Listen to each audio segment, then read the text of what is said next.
great Murray Rothbard used to say that every president made you nostalgic for the one before. And I'll have to say, I kind of, you know, look, at least Bill Clinton said the era of big government is over.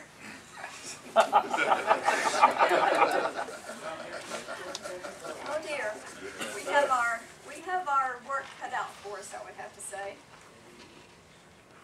And the answer, of course, is less government, right? Sort of. I'm going to tell you a little bit about why I'm not real passionate about less government. I'll tell you about that a little bit later. I also want to share with you today about the concept of passion and optimism, how it fits in what we're about and what we're trying to do. Then I want to share with you 3 big ideas. And those 3 big ideas I hope to persuade you to move further with. So that's what I'm going to talk about today. Let's talk about passion and see what exactly is passion.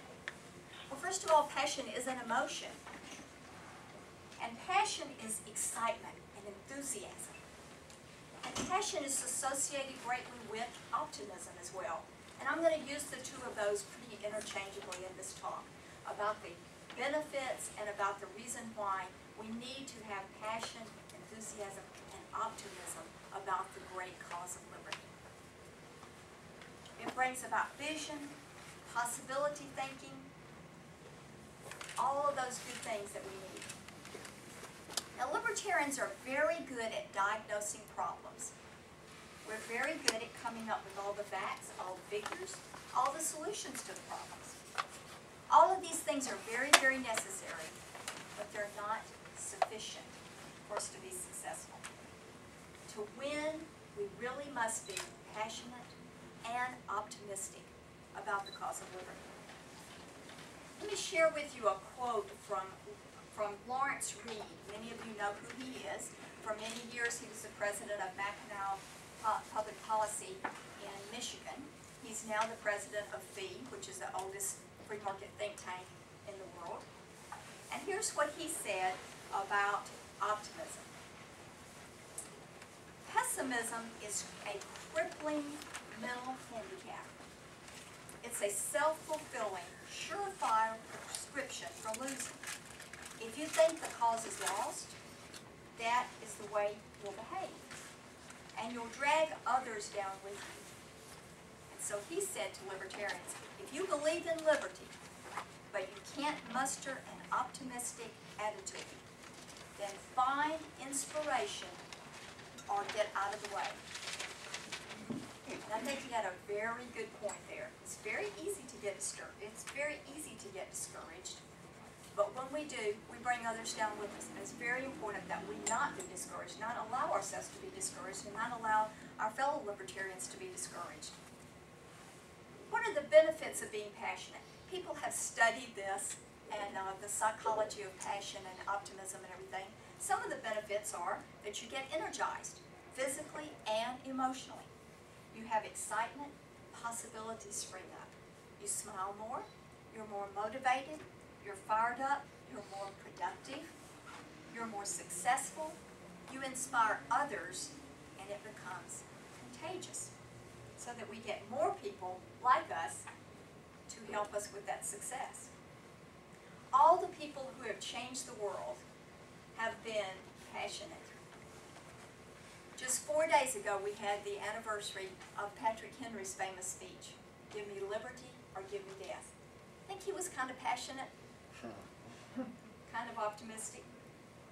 Real optimism has staying power, and it is linked to success.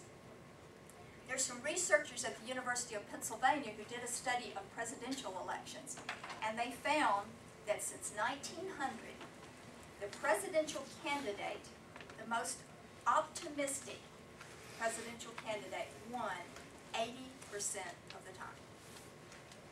80% of the time. And we saw that, I believe, real clearly delineated in the last election. The comparison of the the two major parties' candidates. And the one with the optimism and the passion and the excitement won. They studied life insurance agents who go out all the time getting rejected. And we can relate to that, can't we? That we get rejected some of the time when we talk about our ideas. And when they trained them and taught them optimism, which you can actually learn, there's a book called Learn Optimism, which you can read and learn about how to become an optimist. And when they taught them that, they were like 100 times more successful in their sales, just by changing their attitude. We have right now, we're witnessing a new movement, a huge, big, new mass movement against big government and the Tea Parties and various other organizations that are out there now. But this particular movement seems to be, for the most part, fueled by anger, fear, and sometimes even hatred. Now, while these emotions are legitimate, I mean, it's legitimate to be angry at government and fearful of government and even hate government. But this is not sustaining. These emotions are not sustaining. In order to keep going and to be successful, people need to be for something. They need to be for something. We must share our optimism and what we know of the benefits of living with those people. Bless you. That's where we come to the fact that I'm not really passionate about small government. What I am passionate about is the benefits of liberty.